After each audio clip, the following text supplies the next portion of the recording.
which is on improving supply chain efficiencies and reducing logistics cost.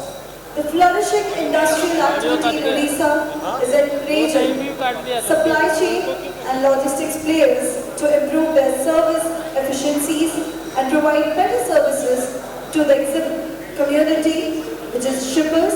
In recent years, Odisha has witnessed the setting up of a better quality logistics facilities like logistics parks, warehousing capacities to accommodate the growing cargo volumes. And to discuss and debate on this topic, I would like to invite the dignitaries onto the stage. Mr. Subhash Kumar Das, Executive Director, Logistics and Infrastructure, Steel Authority of India Limited. May I please request Mr.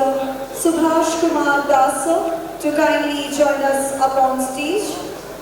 Mr. Das worked in Durgapur Steel Plant in various capacities and has handled complete logistic support for sale, including chartering of vessels for coal import, handling of port, and movement of raw materials and finished products. May I please request Mr. Subhash Kumar Das to kindly join us on stage on the dais. Mr. Vijay Kumar Singh, Area Head East, Concord, a 1996 batch ILTS officer.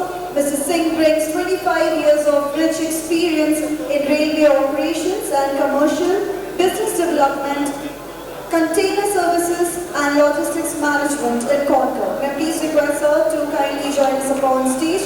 Mr. Vijay Kumar Singh, ladies and gentlemen.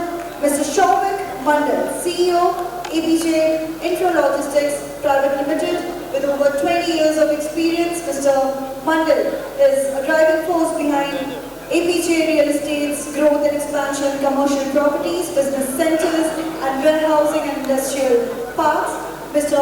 Sachidananda Patnaik, President, Odisha Customs Brokers Association. Mr. Patnaik brings 32 years of vast experience in shipping and customs clearing. He is the managing partner of Ultra Commercial and Corporation.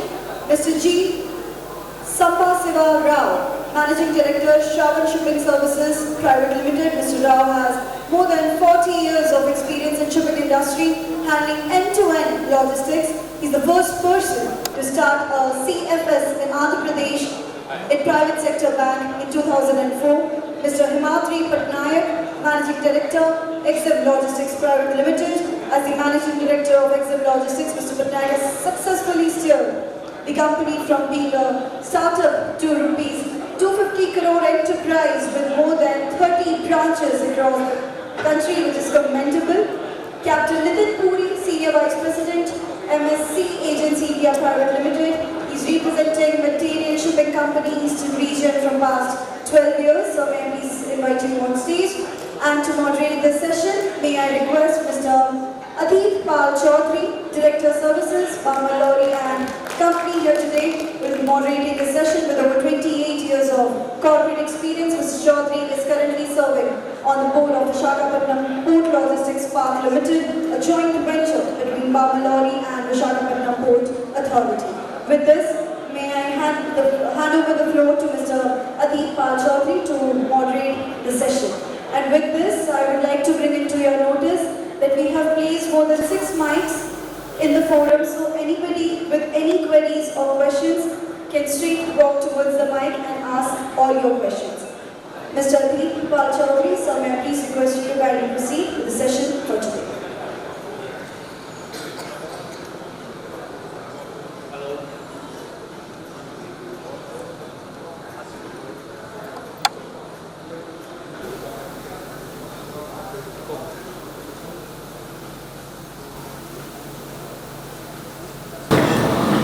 Check. Okay. Thank you, Shafali.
shipping line person here.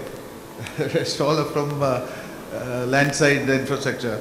So I think last forum, just to introduce us, I'm representing MSC, which is now number one container shipping line in the world.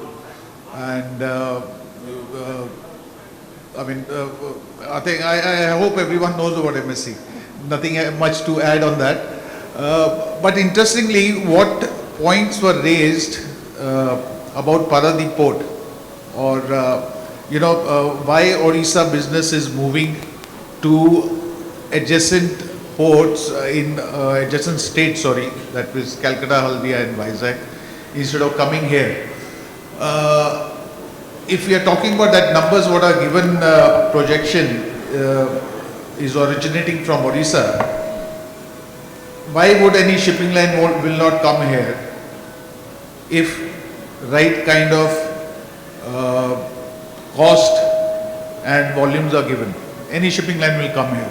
The trouble is the ports which are developed around Odisha traditionally were container boats, and vessel, the port of calls of container companies built up, calling their vessel, or the container vessel calling there.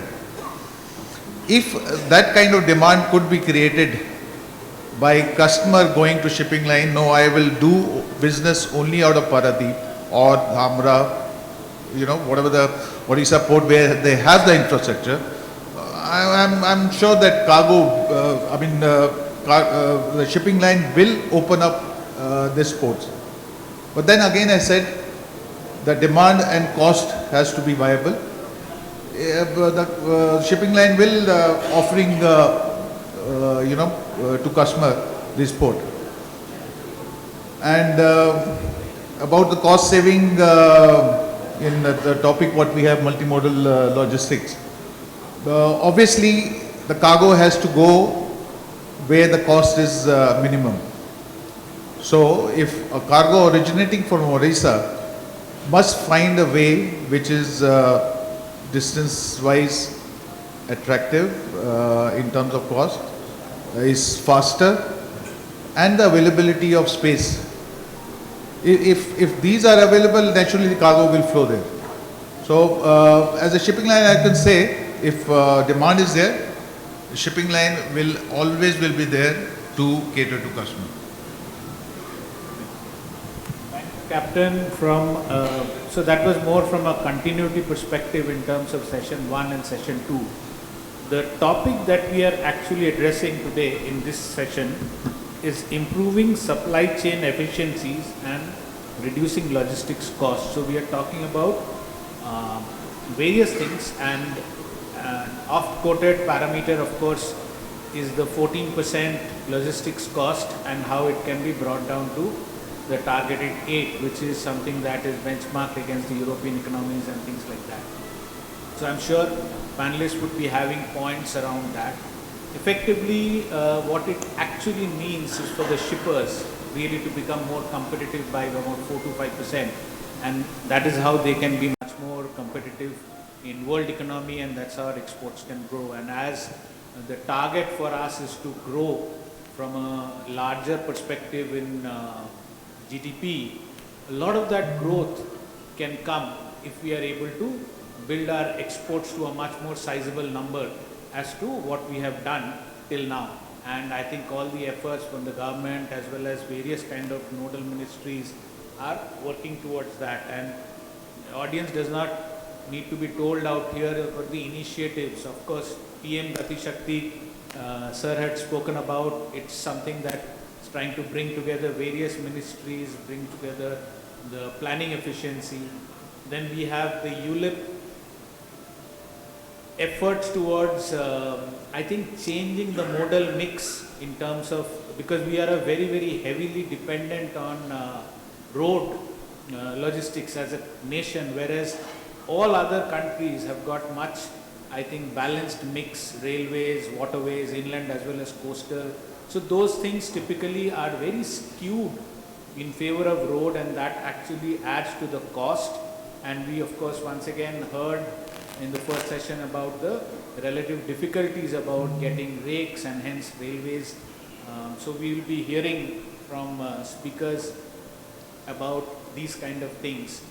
So I am now going to just go on to the speaker from second right, which is Mr. Himadri, and he probably will touch upon some of the things that are required from EXIM perspective, but then the forum for each panelist is broad enough and we can just pick up any topic that we feel is going to contribute and add to what is there as the larger theme of the particular session.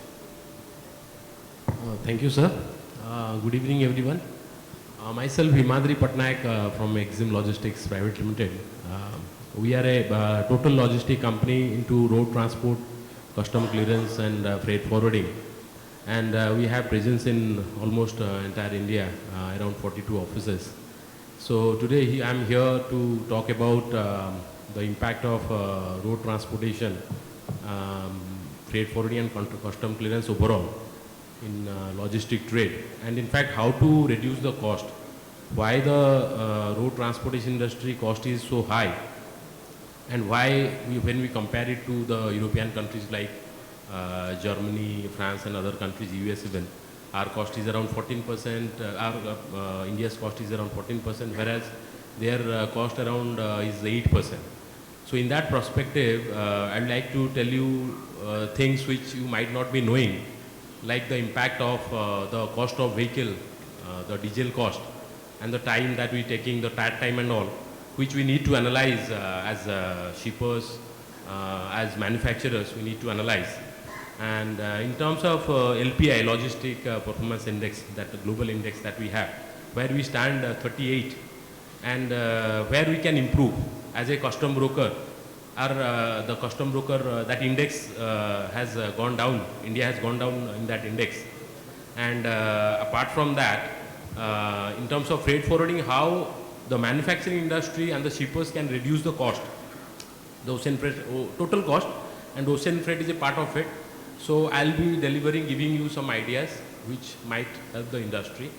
And overall, with our interaction and all, many new ideas and many new things will come out, will evolve, and it will help the trade going forward. And up to large extent, I think many outcomes, many new things will come up today, and this will help us. Thank you. Thank you, Mr. Himadri. I'll move on to the next, which is the esteemed gentleman sitting next to myself on the right, and he actually does not need any introduction. Mr. Sambasivarao Kadu from Shravan Shipping. Maybe you could just kick off and set context as well. Thank you, Chaudhary Garu, and all panelists and all the friends from the trade and industry. Good afternoon, everyone. My name is Sambasivarao. I am the first generation entrepreneur.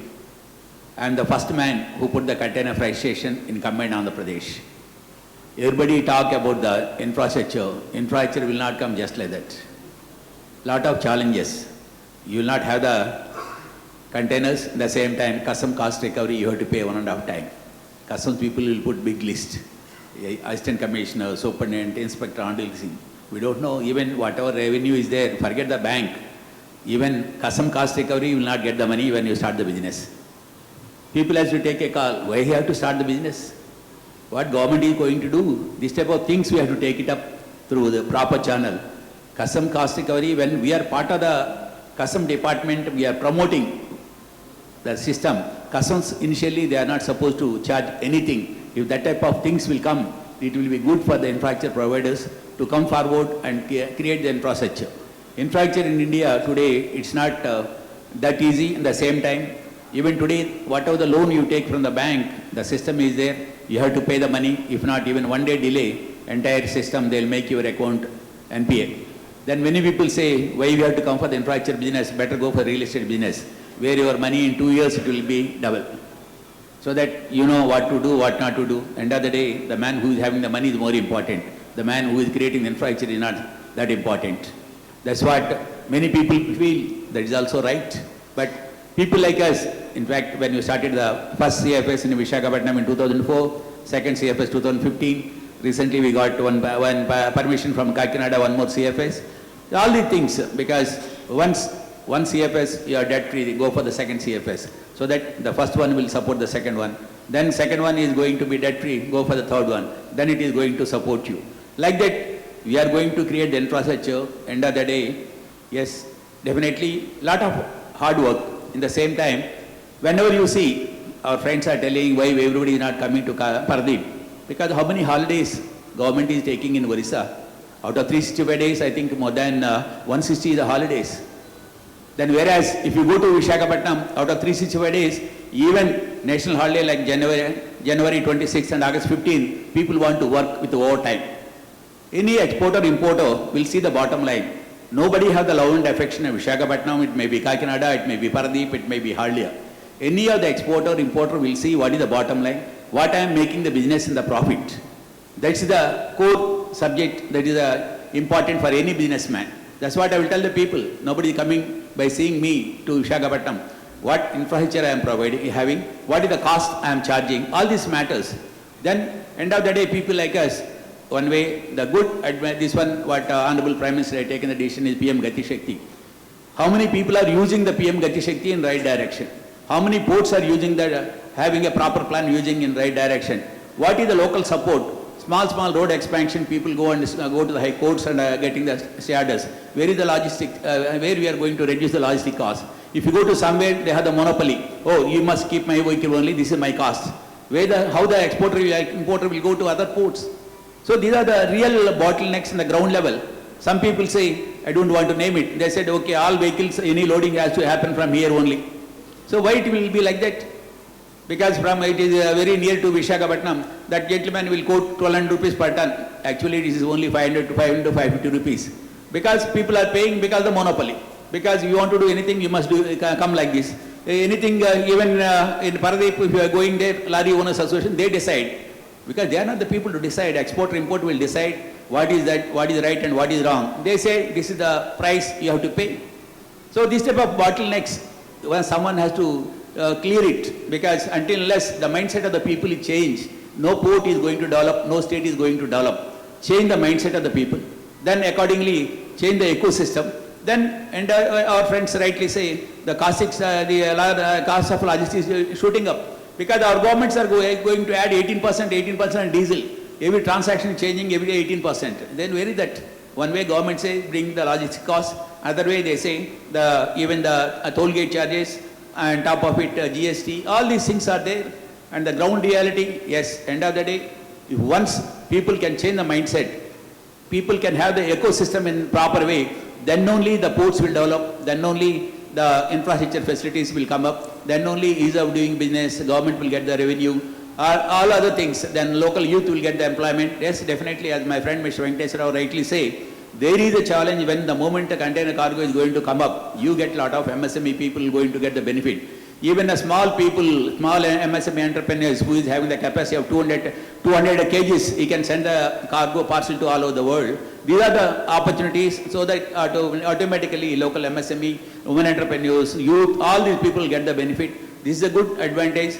But for that, how government is coming forward, how the local businessman is coming forward, how the local ecosystem is working out, all these things matter, sir. That's what I want to stop now. I will hand out to Mr. Chaudhary, sir. Thank you. Thank you, sir. So, keeping in sequence, I'll talk from myself also. I'll quickly introduce as to where we come from. Bamalori is PSU coming under Ministry of Petroleum and Natural Gases, and we are actually diversified with a large chunk of our businesses in logistics. So we are running 3 CFS operations, Kolkata, Chennai and Mumbai. We also have actually a multimodal logistics hub at Vizag, and we are his neighbors out there, and that's a pretty interesting project where we've got a railway track coming in. It's got cold chain facilities, it's got other ambient warehouse, it's got the CFS, and of course other so I'm going to pick up on one particular topic out here, which is cold chain. And in fact we've got a facility out here at Bhubaneswar also, and Dr. Mishra, who spoke earlier in the session about marine exports. So we are kind of helping in that particular ecosystem. So when we are talking about the term supply chain efficiency, I think there's a great opportunity for us to come together, because actually these sessions, yes, last session as well as this would be largely, I think, focused on marine trade, because the audience, the participants are mostly about quite heavy on marine. But in supply chain, when we are talking about, it's much broader. So it can also be e-commerce, it can be consumer durable, it can be so many things. So there are various aspects of supply chain. It could be the 3PL logistic players that are coming in, the kind of advances that are having in that are happening in road transportation, technology that is coming in. I hope we'll be able to hear something about automation, intelligent automation in warehouses, the digitalization of supply chain. So these are very interesting topics as far as the supply chain is concerned. And we are happy to say that we are taking some steps in terms of coming up with a large hub and spoke arrangement in the eastern part of the country. And hopefully that will be one of the firsts for us. Of course, there are very large players, and we hope to replicate in other parts of the country as well. And of course, cold chain, as I mentioned, we are here at Bhubaneswar, we are there at Vizag, we are there at Hyderabad, at Sonepat, at Rai. So what we have seen in these is that particular, say for example, fruits and vegetables, meat, fish, dairy. So these kind of perishable kind of commodities is something that, I mean, it is known very widely that India actually suffers a huge loss in terms of fresh vegetables and fruits. And if we are able to put together once again an ecosystem, I think in the earlier session the conversation was about ecosystems. So it's not about what the port can put up alone. It has to be the entire chain. And even Captain spoke about liners will put up their facilities and the services if there is enough business both ways, right? So nobody would like to bring in containers, laden containers, and not get cargo back. So it's all about the ecosystem, and it's all about the balanced ecosystem. So I'm just kind of bringing to all of our notice the role that cold chain can play in terms of improving some specific commodity categories and the efficiencies and the economics out there. And we have lots and lots of opportunities out there as well. So I'll now move on to Mr. S.K. Das, who's ED Logistics for Steel Authority. And he, I think, amongst here is probably the only shipper. So we would like to hear from his perspective, a shipper's perspective, about the efficiencies of supply chain that he sees. Thank you, Mr. Pal Chaudhary, my distinguished co-panelists, esteemed participants. Very good evening to all of you. First of all, I want to extend my compliments to Sea Trade for creating such a good, again I will tell this way, ecosystem where everybody has gathered here, and I think some definitive solution will definitely come. But I want to open up with slightly different note.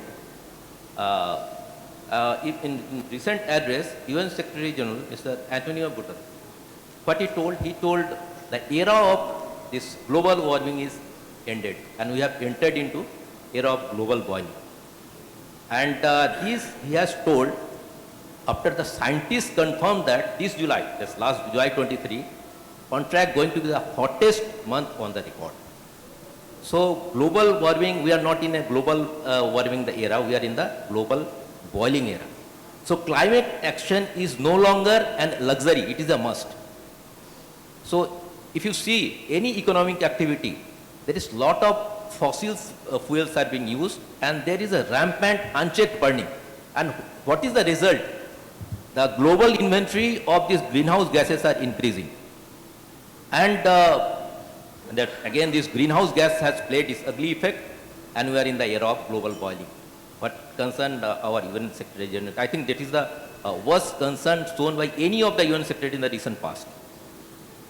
And our transportation sector is one of the largest contributor, contributing around 17% of the greenhouse gas emission. So this is the time, and we should tighten our belt. And our this topic is how to increase the efficiency of the logistics, how to improve the cost of this logistics. And what sir has rightly pointed out, our average cost is much more than the global average. It is hovering around 14 to 15, whereas global average is around 8. But another most important thing, we have to continue our business in a sustainable manner. I don't think one of our very this British expeditionist, Mr. Robertson has commented, our biggest threat to our planet is our belief that someone else will save it. So that there should be some paradigm shift in our this man and energy interface. Our thinking about this man and energy interface. And I have got a solution, and that is CFN, Care for Nature, and the pathway is DIN. It's not the DIN standard, and I'll say it is a do it now, and that is the only solution. And coming to the logistics, I'll say the leaders win the business through logistics only. So you'll say vision, yes, it is vision. You'll say strategy, a thumping yes. But if you go to the war, you need the toilet paper, you need the bullets in right time and right place. And there's the logistics. You win by your logistic superiority, you are winning any battle. And all business is basically a battle, and you have to win that, and you have to have super logistics.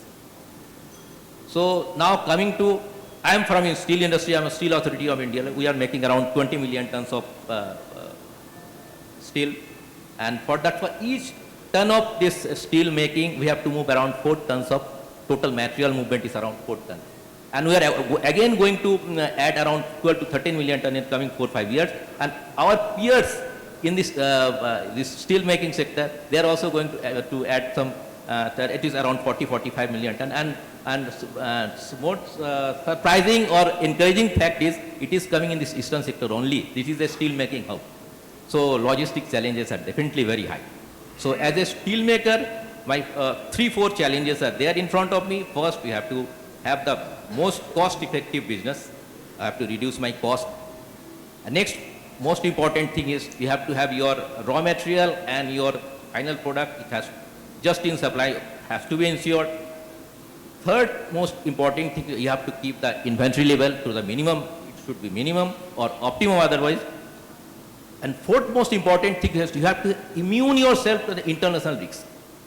Now your geopolitics is very disturbed. So you have to ensure that your system is immune against all these geopolitical disturbances.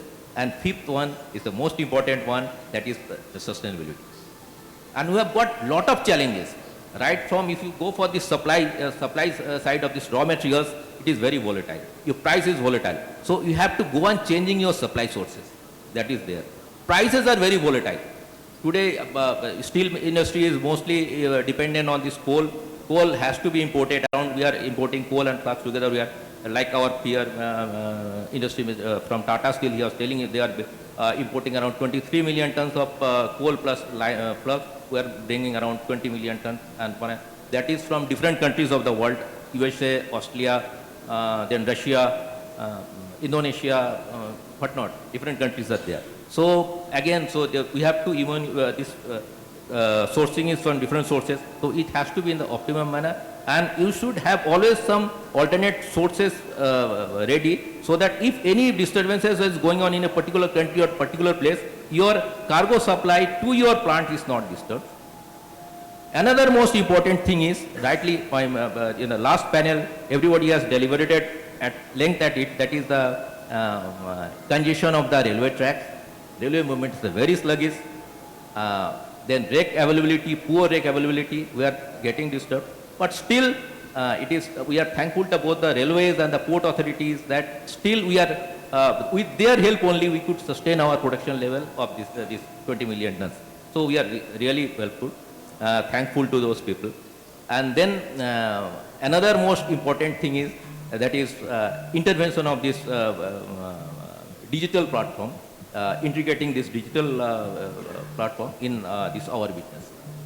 So that is the thing. So we need some policy support, but otherwise also we have to make some capacity building from our side also. And that is we have gone for extensive, very aggressive, we have gone for stakeholder relationship management. That is our priority, because we have got both in input side and in this output side, we have got a lot of suppliers and customers are there. So a good relationship base has to be maintained. Next, we have gone for integrated planning. We have got our plant at different places. So we have gone for a integrated planning. We have gone for real-time monitoring of the thing. We have gone IoTs and then RFID-based tracking system. So this has given us some advantages. For our warehouse management, we have gone for drone-based. We are just planning for introducing drone in our warehouse management. So these are some of the initiatives we have already initiated. And another most important thing is this quality management system, that is both quality management system and environmental management system, ISO based, that we have integrated in our business vision. So that has given us a lot of advantages. So and another most important thing is that is our cyber security, as because there are a lot of use of this IT platform. So we have gone extensively for this cyber security measures, and whatever guidelines are being issued by the METI or any of the government institution, this thing is percolated down to different levels through our central agencies, and we are maintaining that one. So these are some of the initiatives taken from us, and that has given SAIL a very agile, responsive, efficient logistics which takes care of the customer need at the same time maintaining this quality parameters. And we have kept lot of avenues open. We are very open to adoption of the newer technologies at this thing. I think that is the only way of survival in these difficult days of logistic challenges. Thank you very much. Thank you, sir. I think you touched upon a lot of important things to which I think we will come back. Sustainability, technology. So I now move forward to Mr. Vijay Kumar Singh, IRTS Group General Manager of Container Corporation of India. So he, though he is now in Container Corporation, but still is a railway man, and like the way Mr. Joshi in the last session is not directly railways, but then he was a little bit touching upon railways. So we hope to hear something of that, sir, and over to you now. Thank you, Adit. Esteemed co-panelists and dear participants. First of all, I extend my sincere thanks to India Sea Trade for organizing this beautiful summit. Indeed, it's a logistics summit. Whenever we talk of logistics, multimodality comes. That's why I find that we people from different, entities, this multi-word is always there. Whenever you find multi-word, multimodality, intermodality, one thing is there, which is very much the part of our topic is cost. Because each one has its own cost to operate. So how we add together. So let's say we have 2 rupees minus 2 rupees is 4 rupees, but it may not be 4 rupees, it could be 3 rupees. That is where we are. So coming to my organization, I represent Container Corporation of India Limited. The acronym is CONCOR. It's a logistic wing of Ministry of Railways, the PSU, Nagarpal PSU, the Government of India. You all know it is spread all across India. It has 60 plus terminals, 11 container depots. Many are international, many are domestic, many are combined, and many CRTs, container rail terminals, and other such sidings from where we show our presence, not only to show, but to serve the trade where they are. So as OnCore, we are the terminal operators, terminal owners. We transport commodities, cargoes from one port to another port. We prefer to transport from inland ports, that is dry ports, to the sea ports. That's why we're very much connected with not only Kolkata, Haldia, Paradip, Kakinada or Vizag, but in the western part where JNPT, Mundra, Pipavav, just to say the major ones. Apart from transporting, and you must be knowing that Concord primarily carry the cargo by rail because we are under the Minister of Rail. So why I am emphasizing upon this point that when we are talking about this cost and the sustainability in green powers, then we will be realizing that how the track of Indian Railways is very much important for keeping the sustainability and the green aspects of our ecosystem. So as Concord, we are partnering with not only the shippers, exporters, importers, but we will have close coordination and we co-work that are appropriate products for the trade, with our trade forwarders, CHA bodies, customs, our fellow brother, and lot many other stakeholders.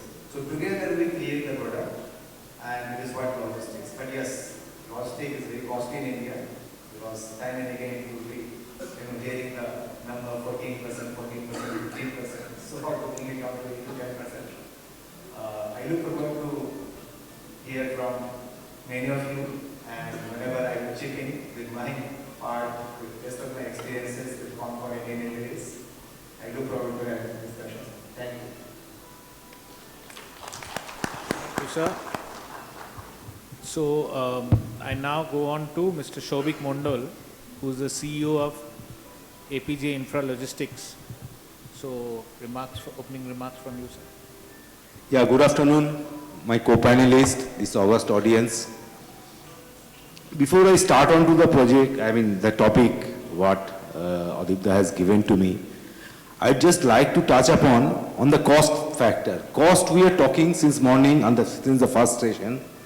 There is an increase in logistics cost. India is at a highest logistics cost of 14%. It has come down by 2%, but it's still at the highest. We have to come to 8%. I'll tell you, yes, government is pretty much concerned on that. I had the privilege of accompanying our Honorable FM in Morocco in one of the G20 conference held by CII. So there, our chief economist or economist advisor to Prime Minister, PMO, or the IMF officials, IMF economists, all were present. And everybody talked about, it has to come from the top. We all praised Sitaramanji about the way she has given the soap to all of us by way of ECLGS during COVID time.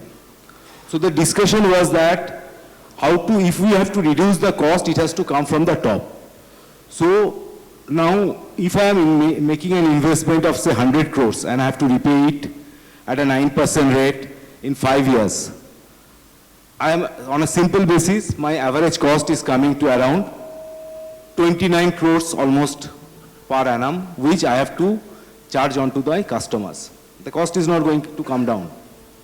But on the contrary, if as a logistics is now considered as an industry, it has also been categorized as a infrastructure. If I am developing a warehousing park, say suppose, it's there, it's a lifetime thing. It may need some renovation for after 25 years. So till 25 years, the asset is secured. It's also insured. So the bankers and the credit rating agency, if they can consider a credit rating based on a 25 years rather than a 5 years, the bankers will also give the loan for 25 years. Then your cost, which is repaying 20 crores per annum, it comes down to 5 crores or 4 crores. The cost of logistics reduces. We have to think from the other way around. Every time keeping pressure on transporters, logistics players, CFS providers or ICD operators will not solve the problem. Because what we are doing, say Mr. Himadri, who is a renowned transporter out here, he has to pay for his lorries or trailers back to bankers within a period of 3 to 5 years. His loan period is that only. Had he been given a loan period of 15 years, he could have brought down his rates. Isn't it so, Himadri?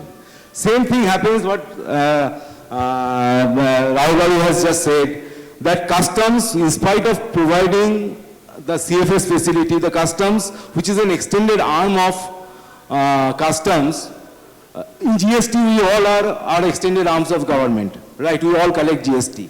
Here also we are an extended arms like a ICT operator or a CFS operator. We are acting as a collecting agent. Customs comes, sits there, inspect whether the goods are legitimate goods or illegitimate goods. Why they charge our cost recovery on the ICTs and CFS? No answer to that. So it has to come from the top. If government eases out these things, obviously the costs are going to come down. And obviously it's a long demand from the transport people that you should allow the GST paid on or the taxes paid on petrol or diesel to be benefited and passed on to the GST. Then again the cost will come down because it's a cost to the system. It's a cost to the industry. I am charging as a transporter, I am charging you, but I am not getting a recovery. So it's being added to your cost. In this way, the logistics cost has to come down.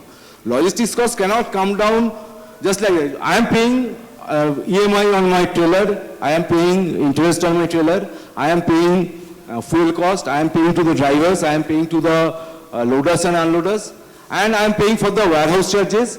I am paying, which is also higher side because of the repayment schedule.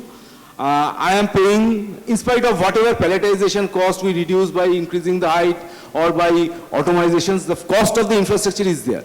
So it's an overall holistic view has to be taken how to reduce the cost. It cannot come from only from the logistic industry. It has to come from all the stakeholders, including Government of India, including the credit rating agencies, including the bankers, and they should think of giving logistics at least for the life of the finance. I mean of the finance thing, be it a trailer, be it a warehouse, be it a railway rake.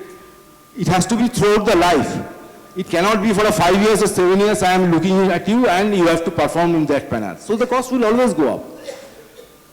Because they are not being able to pass on the interest which the developed nation does, which is at 1%, 2% or 3% max. We pay at a high notch of interest ranging from 9 to 11, 12%, not talking about the blue chip Navaratnas like Tatas or Cell, where the cost is much lower than 6%. But we private operators are paying interest through our notes, and these are passed on as a cost to everybody. So we should think on this line and we should talk how to reduce the cost. It will not come from the ecosystem or from it has to start from the top.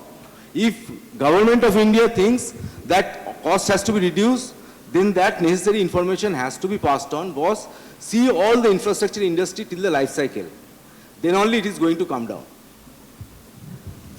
So again coming back to the relevant topic, so sorry being going slightly wayward, but relevant topic. We are talking about Paradip Port, Dhamra Port, but there are a couple of inland ports also available in Odisha. One of them I operate, one of them Mr. Rao operates, who just spoke. These are the ICDs. And Mr. Rao is sustaining because he has got his own captive Jindal steels under his belt. But we, as an inland port, we are operating for last 10 years. But yes, that balance is not there. We have the road facility, we provide the last line and the fast line connectivity, fast leg connectivity. We have the railway system also, thanks to Concur, who has provided us the railway rake to operate. But where is the volume? I bring in the containers, import, exports is not happening. When the exports leg is there, import is not happening. So that ecosystem imbalance is there. So that ecosystem imbalance, if we can cartel that out, if we can make the entire ecosystem operated by looking Odisha as a state which has got 4 ports, not 2 ports, things will improve.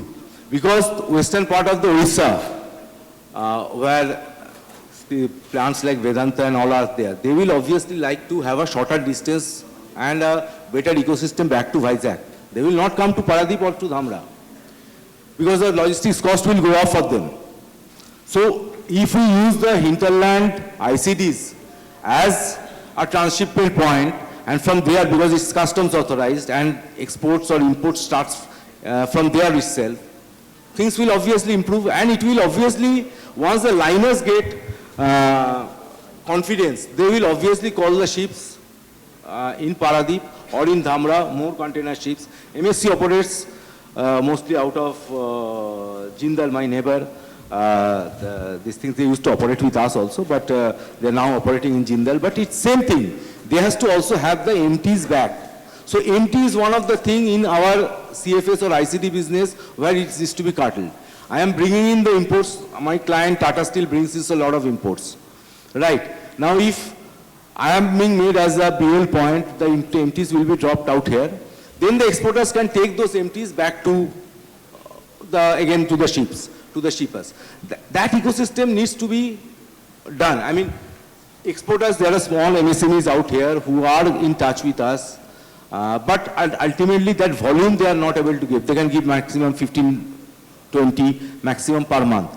But I cannot comprise a rake on behalf of them to reduce the cost, because I have to pick up MSC and Marks. Those two are very costly. They are the number 1 and number 2 of the world. They are very costly lines. So these people operate through liners like One High, One Line, Costco. These are small shipping lines where they are basically comfortable with. They provide a lot many services where the biggest doesn't. So all the systems, if we can drop off the, curtail the empty cost, whether pick up or dropping, again the cost will reduce. So that's another mechanism where we can really work towards as a fraternity of logistics industry or as an industrial where Odisha can only gain. It can revive, it can gain back to that thing what Mr. Rao was pointing out, that the 50,000 crores or 20,000 crores, I don't know the exact number, but it's a huge loss to the state of Odisha. So we have to be, because whatever being exported are mined out of Odisha, whatever being produced are mined out of Odisha, but Odisha is not getting that benefit back to it by way of losing whatever revenue they are losing. So in this way, if we can curtail the cost, I think the exporters or the importers will definitely get that vibe to bring in or use the ports of Odisha as actually the ports, and ultimately it will benefit Odisha.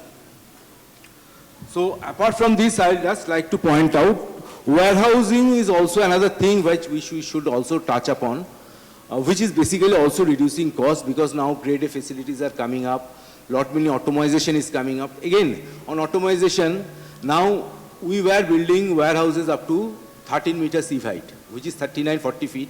Mid height is about 17-18 meters, which is almost 50 plus feet. Now, technology has come where we can take it to 31, 32 eve height thing because of automations. It's a robotic system which is basically picking up, but it's all palletized goods where we can build that racking system.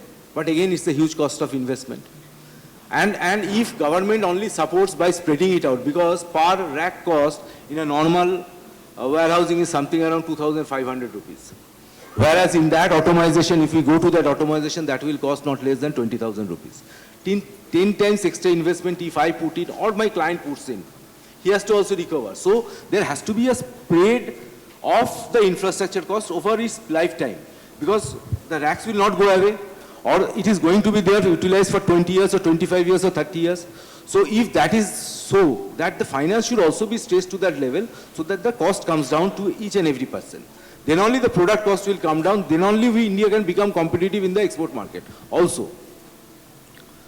That's it. I will just like to end on that note. Thank you, Abhidha. Thank you, panelists. Thank you.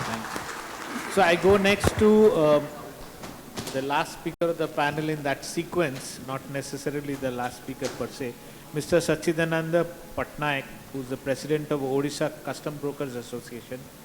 So comments from your side, sir. Thank you, Mr. Chaudhary. My co-panelists, distinguished delegates.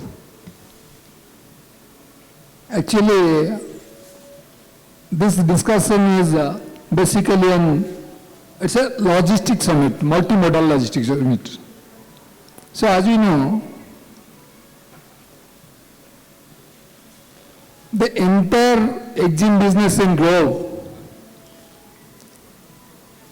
out of that, about 70% is through maritime mode. And among that, 75% if we take it as a whole maritime category, 2/3 is through container cargo. The rest is in bulk. So we are basically discussing here about, I think our previous panel and here also, we are talking about the container mode of transportation and thereby the logistic costs involved with that you think. As I have been referred to, speak on freight forwarding and custom clearance, how it can be improved to boost the export in India. That is the point I have been referred. So now the thing is, as a custom clearing agent on behalf of my fraternity, what we are actually observing, first of all, my points are two parts. One is freight forwarding, another is custom clearance. Freight forwarding, what we call, we are trying to cut the logistic cost in the freight forwarding. Because we are all concerned with the logistic costs. Once that is reduced, it will help we'll be competitive, globally competitive, and we can boost our export in that day. My observation is that now the logistics sector, or you can say this container lines and the boxes, all these are controlled by basically mostly European, American and the Chinese. India has very limited role to play in this area. We are the user. We don't have any control over the cost or pricing of the thing. That is true. Anyways, the government of India recently, within the last 10 years I think, they have focused on that part particularly. Like we are 75% of our transit cargo is handled outside India. In our neighboring hubs, Singapore, Colombo and Dubai. And now Government of India is developing two mega international container handling hubs off the coast in Kerala and Great Nicobar. That is a good news for the industry. Secondly, recently government has declared a production linked incentive in manufacturing of containers, where India will have more control over the boxes, where we are lacking now.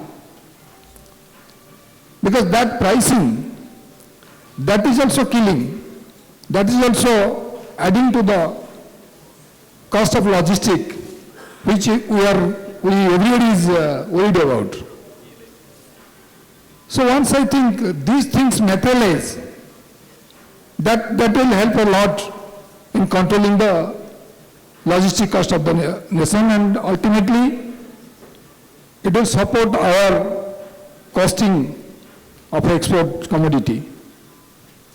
That is one part. And the second part is customs clearance. No doubt, we know everybody. Every year, you must be aware that within last couple of years, the customs has adopted lot of pro-industry policies, like we have come up on the stage of EDI from the yesterday's manual system. That is added to the growth of our the speed of our clearance system. In April 1st, 2023, Custom introduced the ECL, electronic cash ledger. But though that is a very welcoming step, but for 2 months continuously, those who are involved with the clearance system, they must be felt the heat of the year. It was really a nightmare for the export industry or the shipping industry, you can say. So, from this thing, one clear picture is coming that though our policies, our visions are far-reaching, excellent, but the implementation, the digitization, in that we have to match with the global standard. We are far behind in that area. Government should focus on that thing. Once we are planning something, we should see that it is implemented to the last point. There we are facing the major challenge that the policy is going in one way and the reality is somewhere else. Another point in the way, of course, it may sound something different. Our customs department, the people working in the customs department, when we are talking about the boosting the export or helping the nation's economy, the customs department, the people working in the customs department as a whole, they should be sensitized enough, keeping in mind the nation first principle. That is a very vital thing. Those who are directly related with the import-export process, they must be feeling this way. They must be sensitized. Merely talking here, sitting on this dais, talking big things, it will have no impact unless it is materialized in the ground reality. So that is highly essential. The government should focus on that here. And here particularly if I come to the point of Odisha prospect, since this program is basically for the land of Kalinga, you can say. So, and we are mostly talking on exports from Odisha particularly. Here there is no independent customs posting here in Odisha. It's a very peculiar thing. Our officers here in customs, Odisha customs, they are transferred from central excise. This is a unique system in India, entire India. So it's very obvious that some officer coming to an important position, he has to come and learn it here. He is not a trained officer of the customs department like other parts of India. So that is a very difficult task to handle, particularly by a custom broker. Sir, I'll just ask you to be mindful of the time because we are around just got 15 minutes. So. Okay, thank you. Okay. So those are the and another one point regarding Paradip port and the container area. Everybody is actually concerned about that. I am also part of that area because we also want the container business to be started, flourished. But I am not lost to understand where is the key lies. Please ponder upon that here. Everybody is talking on one point. Commercially it is not viable, show liners are not coming. As Mr. Rao said, Odisha is losing the money, 2 lakhs of buses are there, but where is the key lies? Why it not, who is there to answer that year? Who is? Please think of that year. I think as a group we will have to come together and take some first step. Should be, sir, actually, what I am telling this may sound a little bitter. Lot of discussions even at the Chief Secretary level, the government has taken up the issue. And particularly Mr. Saswat Misra, our Principal Secretary, he is personally taking this issue very seriously. But I don't know what is the way, where is the key lies. Please think over this. Thank you. Sure. Thank you. So we have around 15 minutes. So what we'll do is we'll probably just do one question and then open up to the audience for questions. So I'll start actually with Mr. Vijay Kumar Singh. So I just want to request you to kind of highlight or touch upon the policies that railways are maybe taking up, as well as the PSU, what is it that you are doing or we can do. I mean, I'm also a fellow PSUN in terms of contributing to the logistics efficiency. Thank you. I can understand, and it's not with us because so many of us have so many areas of discussion, and I can understand. And I tell you, Bhubaneswar, rightly very emotional and keen to express their views. Nevertheless, as far as policies and recent trends, railways, especially what is concerned, I will highlight certain things because we are around one topic which is very, very important nowadays, that is supply chain efficiency and logistic cost. So to start with Indian Railways, we know that Railways is an organization which is running since so many years, and it is a green transportation mode in India. And that's why it is called a lifeline to the nation. And we all know that in course of Gati Shakti or otherwise too, the target of Indian Railways is to do 100% electrification of traction.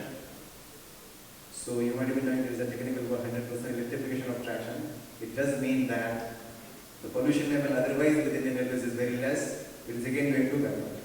So that is one thing. And as far as the GST, MP and MP, the target is December 2023 only.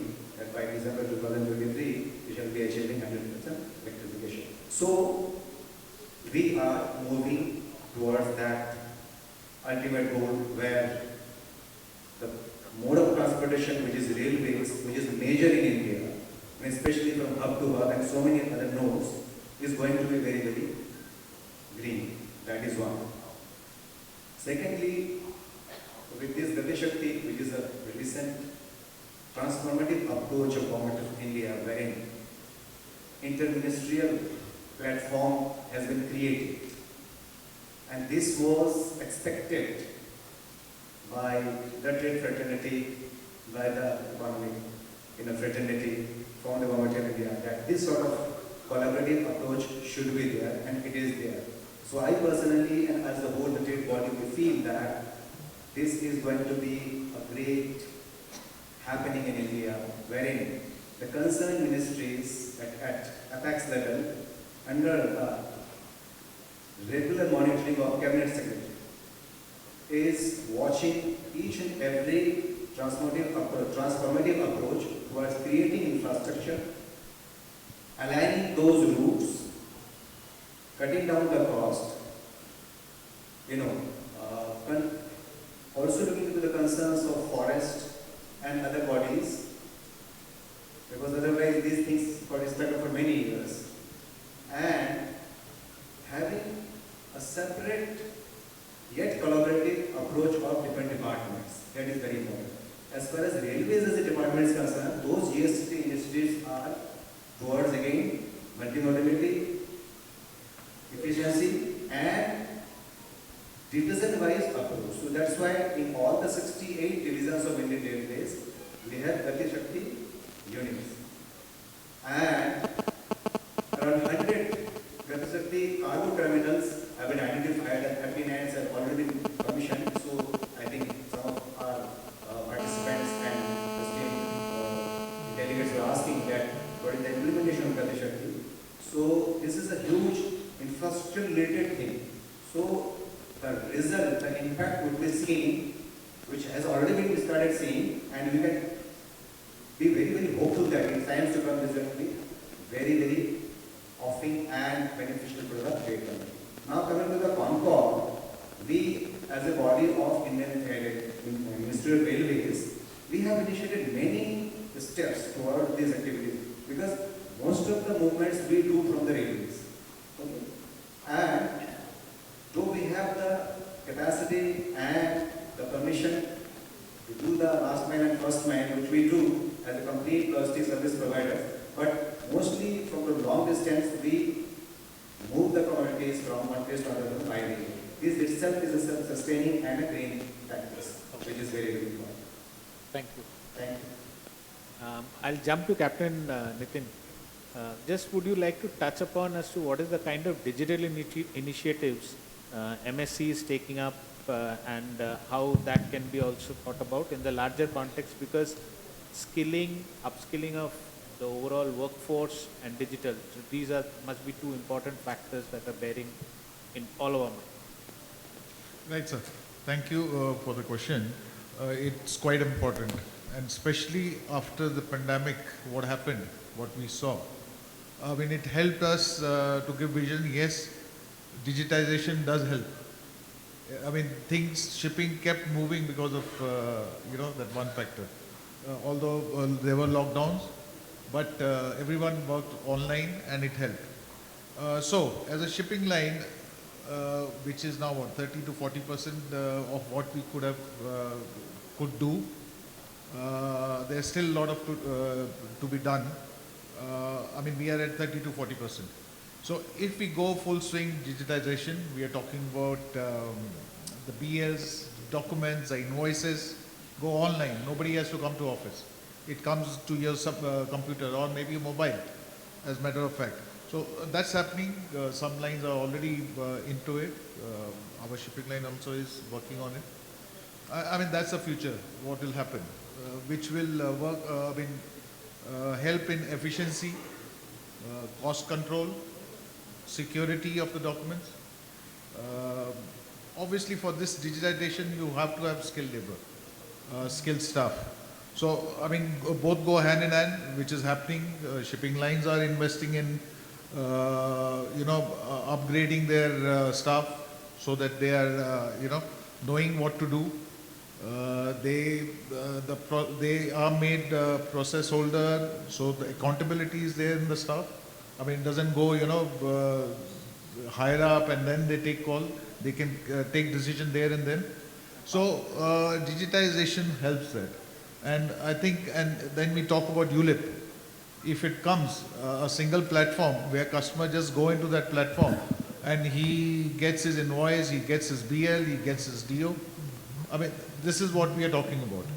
So yes, it is going to help in big way. Digitization is on the way and it will further help, to move on the trade faster.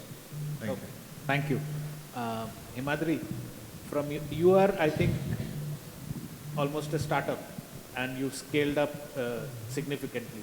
So from your side as a young entrepreneur, as well as being in the system, as well as battling the system, your views as to how upscaling and upskilling is happening for your organization and the industry. Thank you, sir. In fact, we are not a startup. We started in the year 2006. So almost 16, 17 years we are there in the trade. So, sir, what was your question? Upskilling? Skilling as well as how you have scaled up. Okay. Skilling and how we have scaled up. In Odisha, actually, skilling of manpower is a problem. But of late, we have started with this PMKVY, I think 1, 2, 3, right now PMKVY 4 is going up. Along with that, NAPS and NATS scheme is there. I think many people are taking the advantage of both NAPS and NATS scheme, wherein Government of India is extending support up to, I think, rupees 4,500 rupees per month for one newcomer employee. Starting from standard 6 to graduate employee, they're giving 1500 to 4500 rupees. So that is in fact helping logistic trade. In fact, we are into that also. Coming to upscaling and all, like in India we have a hell lot of problems. So Odisha also, logistic industry, they do not have, there is no logistic policy. There is a MMTG Act, Multimodal Transport of Goods Act, 1993, 30 years before. I think many people are not aware about that. That act is still exists and we all are governed by that act, whether it is a CFS or a warehouse or a ICD or a port. We are operated by 1993 law, MMTG Act. And there is no clear-cut definition in that. So due to that, even I am getting a bank, when going for bank finance, they are saying, what is logistics? The bank manager itself, he doesn't know what is logistics and which law is governing logistics. So industry which is 160 billion US dollar, roughly around 20 government agencies, around 40 sister concerns, sister agencies, and 37 EIAs and around 500 certifications, 10,000 commodities. We have a lot of problems. So this act has to be repealed. One thing, and for upscaling in terms of this logistic cost, that has to go down. We are not getting that sort of margin. We are not even able to serve our loan interest in the bank in right time. But Mr. Samba Siva told this thing. So coming to this logistic cost and the problems we are facing in terms of upscaling, I would like to tell you. Correct. The cost of logistics, which I told actually, what is there in 8% in Europe, I say particularly I am giving Germany. Germany 8%, we are 14%. The cost of a vehicle in Germany in Indian rupees is around 1.4 crore. Our vehicle cost comes around 45 to 50 lakh rupees. So cost of vehicle is 1/3 than that of Germany. The gasoline cost in Germany is around $1.92, $2 US. Our diesel cost is 95-100 rupees. So in terms of diesel also we are cheaper. But why the cost is high? Because in India there is a theft of diesel en route. 15% of diesel getting theft throughout whatever we are kind of giving to the drivers. 55% of your entire transportation cost belongs to diesel or say gasoline, CNG, LNG or whatever. Out of 55%, 15% getting theft. So roughly 8.25% of your total logistic cost is being sold out or is being kind of pilferaged or theft in the market. Leaked. So if you minus 14%, minus 8.25%, it is less than Germany's logistic cost actually. Diesel and petrol being a licensed product cannot be sold out in the market. But if you go in the highways, there are a number of shops putting this diesel shops and all, drivers selling the diesels to the en route. People who doesn't have any license and all. Police and all, they're not taking any action. This is one part. Second part is this oil companies like Indian Oil, BPCL and all those petrol pumps, they are discounting the challans. We are giving diesels through mobile apps and they are discounting the challans. Drivers sometimes discounting the entire quantity of diesel given to them through the app. Only companies, Reliance, through whom in fact this particular kind of thing doesn't happen. It cannot happen. They have many restrictions put in their digitization and system and all. So this is one of the biggest aspect, and we talking about ULIP. So far we are not talking about this oil companies getting integrated to ULIP, this Unified Logistic Integrated Portal. So they have to be linked up. These home departments of state governments have to be linked up. The state governments have to take action on this diesel theft en route and all with the petrol pumps and all. This is one of the area which we have to touch. Second most important aspect, being a vehicle owner, we are suffering like the TAT time, turnaround time. There are companies like JSPL where TAT time is 6 hours. Our vehicle goes and comes out.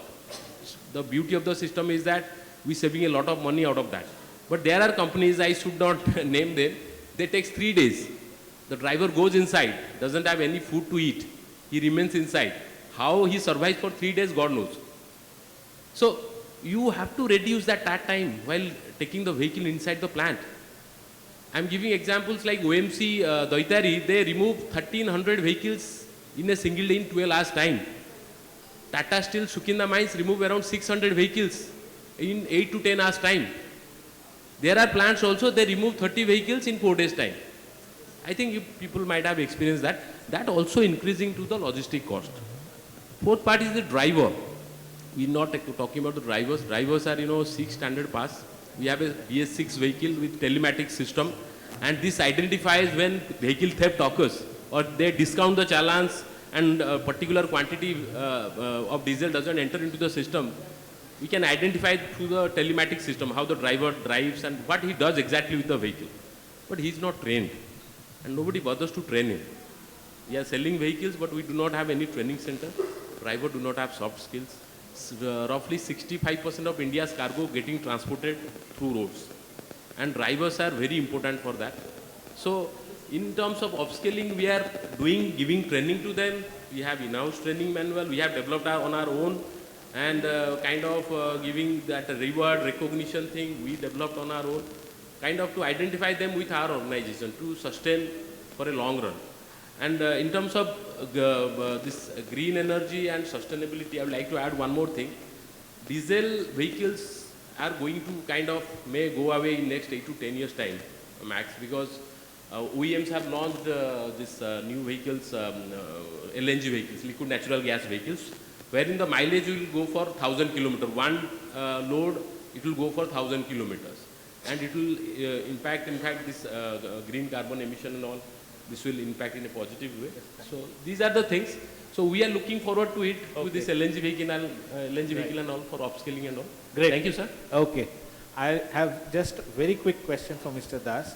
So normally when we talk about supply chain, and Madhuri kind of touched upon it, turnaround time, things like that. So we are mostly talk about just in time, right?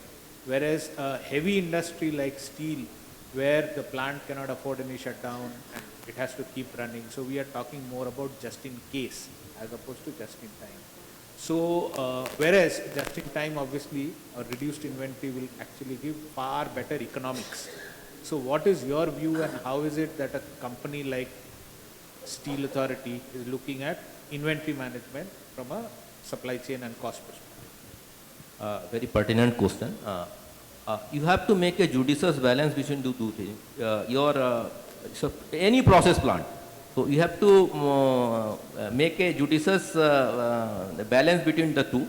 That is, first one is your just-in-time supply. Of course, you have to have, but at the same time, you have to keep the inventory level in such a way that is not adversely affecting your bottom line. So that balance you have to make, and we are following the same principle in whatever, like our raw materials or our finished goods. We are keeping the optimum inventory level. That is our principle. Okay. So I'll just take advantage of my neighbor in order to closing comments as well as summarizing, sir. Thank you, Chaudhary sir. Thanks for giving the opportunity. One way we are happy, the government is coming up with policies in a right direction. The challenges, especially in the roadside, one way in future you must have dedicated lines for the cargo movement, dedicated for the passenger movements. We cannot have the same in the track. If once we can have the step of things, and the government is also going for number of this one, definitely we can save the logistic costs, but we can't use the same track for both the things. If once the efficiency will improve, all the things will come up, then the roads, then the one way government is doing, but still lot of areas, and the PM Gati Shakti, government has to use the roads in the right direction, and whatever is there, 24/7 connectivity for the ports and industrial parks, existing industrial parks and SCJs has to be connected. So whatever the cost, government is ready to do it, so that we have to use it. And in case of air, whatever cargo, we have to use for the air cargo movements from one port to other port all over the world. Yes, especially for MSME sector, whatever the cargoes they are doing, if it is a valuable cargo, it has to, even the pharma industry and everybody has to use the infrastructure sector in the right direction. When compared to other ports, the India, whatever the airport cargo, airports we are having is less. At the same time, international air cargo terminals has to improve. Then definitely our cargo can be go to other ports. Our food products, even especially from tribal area, whatever the people with organic way, they are, this one, whatever the fruits are, people can able to farm in right direction. This can be go to the other place, and they can, even the tribal people can get the things in a right direction. Our people are saying that inland waterways, it may be coastal, it may be inland waterways, and talking, it may be, okay, looks like good, but reality, how many rivers we are having 24/7, 365 days, water is there. What is the bottom level, what is the draft we are having. These all, even recently one meeting or somebody telling, in Penna River, he is talking about the inland waterways. I don't know what to say. So that type of things, let us go for the reality. Inland waterways, hardly maybe 5 to 10%. In the same time, that 5 to 10% of area also, you have the problem of multi-handling, see, from the factory, it has to come to the sea end, from the sea end, again it has to load, from the loading, again it has to be unloading point, then again it has to go to somewhere else. Multiple handlings are happening. Cargo will be getting damaged and all these things. Talking is different, reality is different. In the same time, the ports and the coastal, yes, definitely there is a necessity for the coastal cargo to handle. One way is good. We can use the coastal shipping in a right direction. We can go in a systematic way. Definitely, we can work it out. In the same time, future is the ports. Yes, definitely future is for the containers. Because all over the world, people are saying use the containers more to reduce the pollution, to reduce the handling losses. Yes, future is the containerization. Whatever containerization India is handling right now, it may be about 10%, but future, yes, definitely another big potential is there up to 90%. If once, let us work it out like that, because even today our road infrastructure is not ready to take the, even the existing container business. What is that in future we have to work it out. Let us aim for another 20 years, what is that we are going to do. Let us aim for what is Vision India at 2047. If we can work out in a systematic way on ground realities, definitely, why not we? Our economy can grow well, our economic activity will grow well, and our employment for the youth also will come up in the right direction. But wherever the bottlenecks, especially for the monopolies, especially loading, okay, now no dadagiri, nothing like that. If once you have which of the ports are suffering just because of dadagiri, I want to tell you very clearly, but wherever the ports are comfortable, just because of logistic costs, they are comfortable. You just think you want your port, your state to develop, work in a systematic way. If you cannot work in a systematic way, future you have to, what next generation you are giving, you are only giving the bad things to the next generation. A small example I can tell you, when the container vehicle is coming, one day I suffered, but an RTO put a case, say that it is load restriction. All over the world for the container, where is the load restriction, we fail to understand. But we came to Odisha border, is a problem.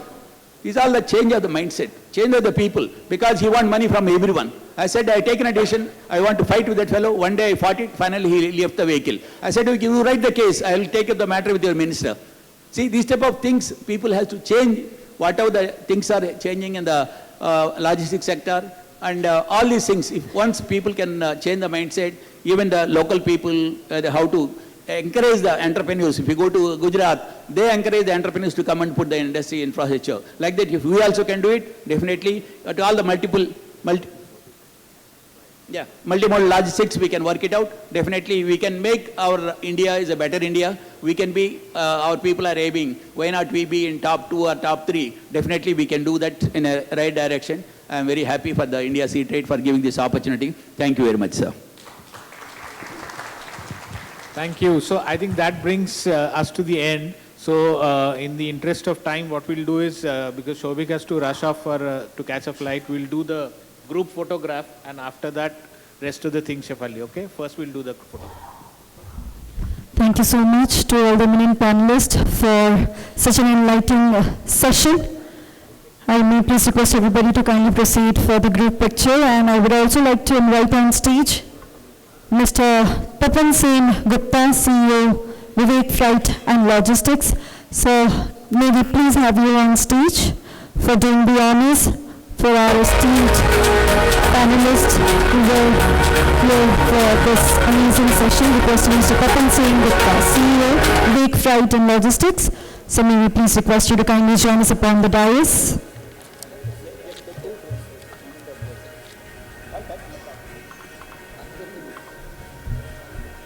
So I please request you to kindly do the honors for Mr. Sachidanand Patnaik. And I'll request everyone, थोड़ी सी तालियां बजती रहनी चाहिए. Let's have a round of applause. It was an amazing session indeed. Mr. Sauvik Mandal.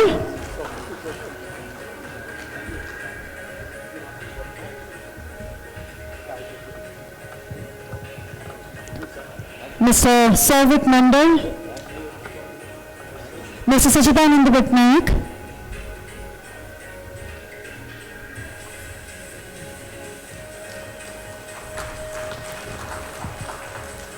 Mr. Vijay Kumar Singh.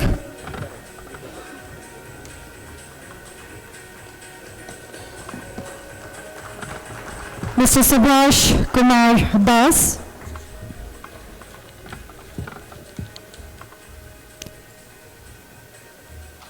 Mr. G. Sambashiva Rao.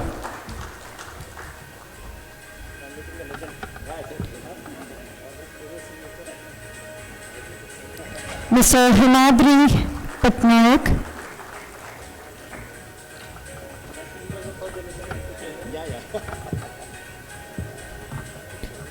Captain Nipin Puri.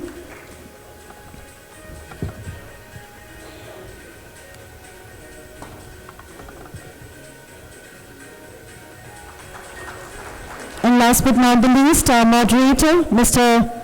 Deep Pal Chaudhary.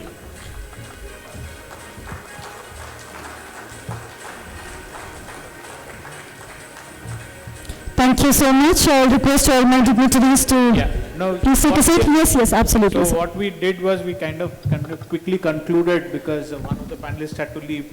But in case there are any questions from the audience, we are happy to take 2 to 3 questions maybe. Yeah, Mr. Pramod. Can Yes, sir, that mic is up. First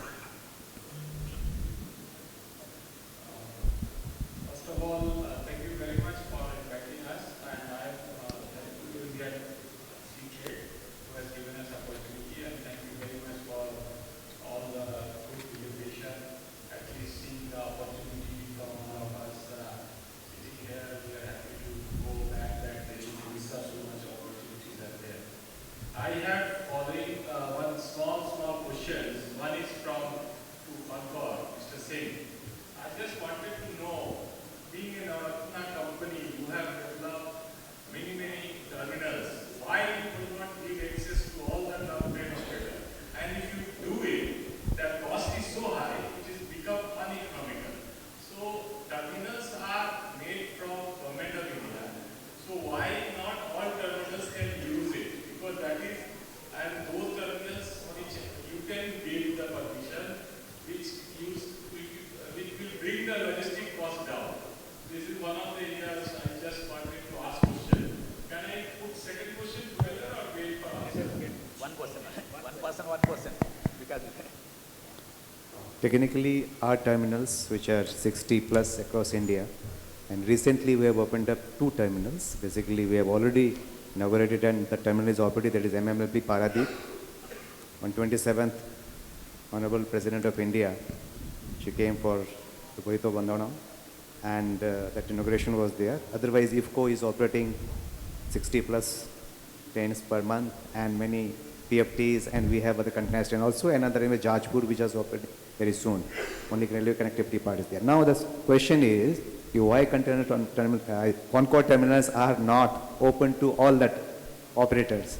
Technically, it is there. It is there. Sir, it is there, but when you charge that amount, it becomes totally uneconomical. Can we discuss commercials over here? I think, yeah. Yes, I do appreciate. I do appreciate.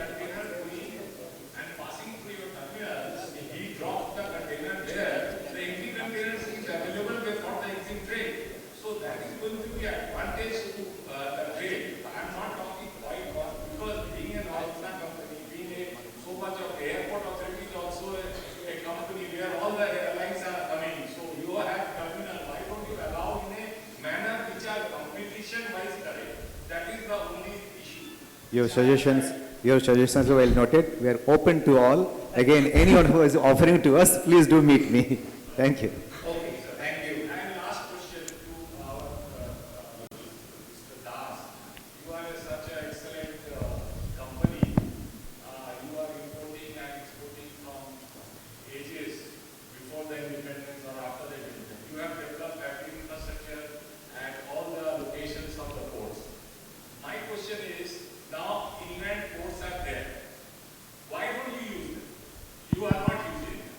That is my question. So question comes out of this action is like this, that why in the system of exim trade, people who are doing exim business, they have to look for out-of-box system. You cannot continue the work the way you wanted to do.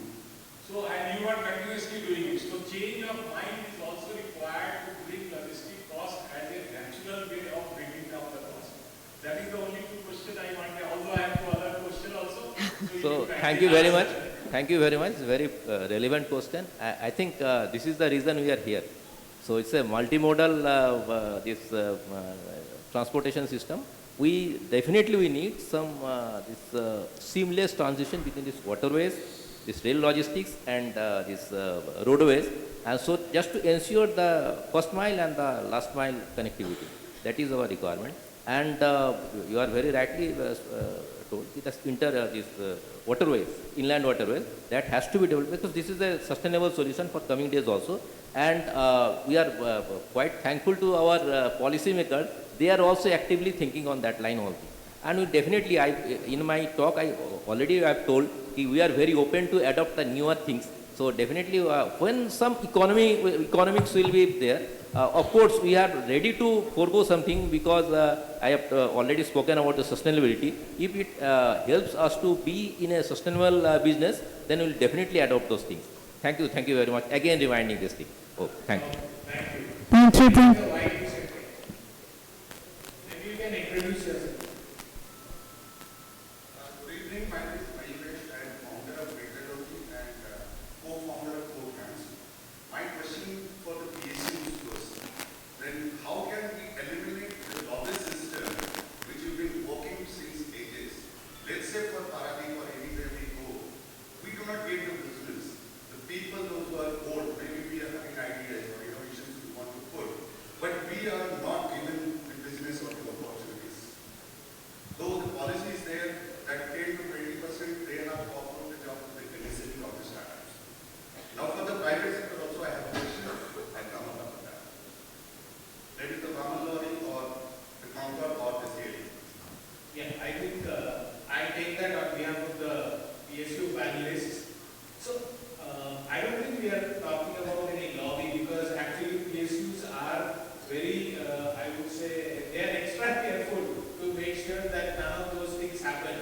But what happens is that the kind of pre-qualification criteria that is set out, that actually it becomes a little bit of a challenge. Having said that, there's a very, very thriving startup ecosystem that we are encouraging. There are lots of investment going into Startup India, and the MSME policy and the GEM, procurement to GEM, both of them have, from a government perspective, extreme enablers.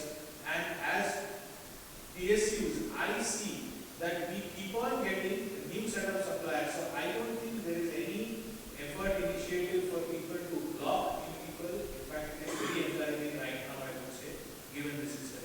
Anything that you would like to add?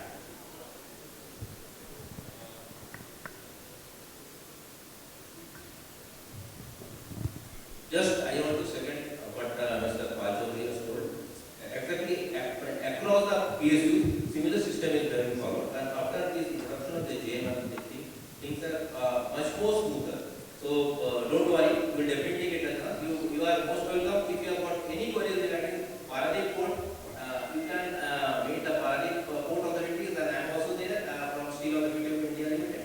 You are most welcome. Come down to me, you can meet me, and tomorrow or day after I am going to Paradip. You are most welcome there also. Thank you. So I am not going to debate, sir. That is a small question. It's not a debate session unless I could have also put my points forward, which is I can Sir, absolutely agree to whatever you say. Can I? But if you check the accountability, it is not even 10%. Okay, now for the private sector, can I ask a small question? Sir, Yes. we have one other question. Okay. This is the last question, so I'll appreciate if, because we have the networking session also, maybe you can speak later. So that person, gentleman in the blue check shirt, yeah, please. So this is the last question that we are taking. Hello, I'm Manish Patel from North Odisha Chamber of Commerce and Industries, Lucy Palasur. My question is to VSC sir, for Concord. Currently there is component Balasur. There is a lot of export from Balasur area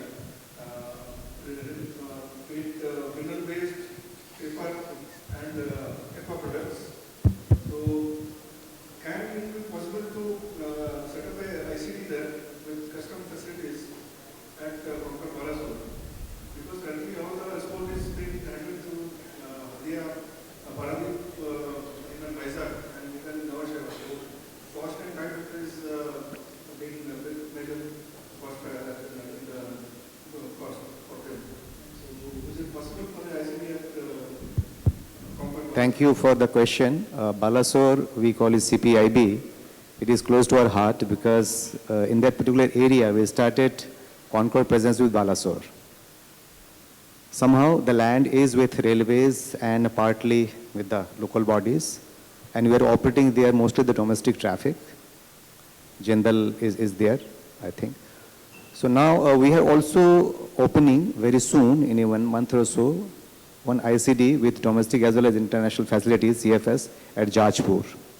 So I think Jajpur would be more convenient if you think so. Otherwise, with cargo, the offerings which you just expressed is very dear to me, and I will certainly look into that.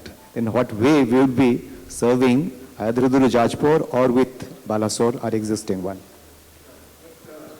Particularly for the aqua industry, the frozen part, so if they take the material to Jajpur, they can go into the land, after that it will be transferred. So if it is at Balasore, it will be much better. Yeah, I appreciate that. I will look into that in detail because we do have enough present as far as refrigerated container movements are there, especially in North India. In eastern part, we are yet to, but we are keen that this type of, potential is there. So I will be in touch with you. Thank you. Thank you so much. Are we in a position to take another question, sir? There's one more. Sir, please go ahead.